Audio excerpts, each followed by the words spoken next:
Welcome back, friends. Today is our Class 5. Today we will learn about the Frame Tool. First, we will go to Elements. Here below, you can see this option. Select it. Here you will find many different styles of frames.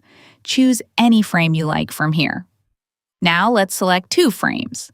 Now, we will set images inside them. You can add any image into these frames. Place images in both frames.